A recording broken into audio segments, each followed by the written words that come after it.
Hi, this is Krisha, and just responding to your presentation on remembering information.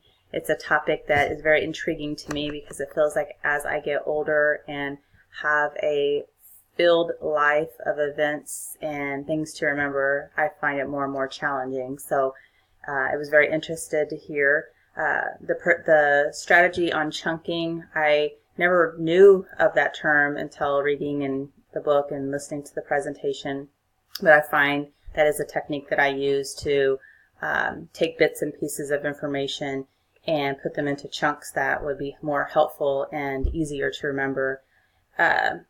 The associating something you have with your long-term memory, so when you meet someone new and there's something that maybe stored in your long-term memory that you can associate with that individual to kind of help remember their name, I think is also a good strategy to try to use.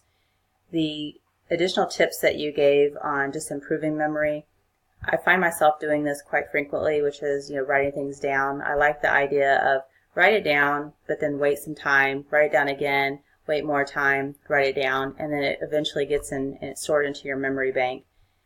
Also, having a good night's sleep, not only does that help just clear your mind and be ready for the day, but I think it also does, in fact, improve your ability to remember things, because if you're sleepy, all you want to think about is sleeping. So all in all, I really did find your presentation beneficial to my learning, and do appreciate what you had to share. Thank you.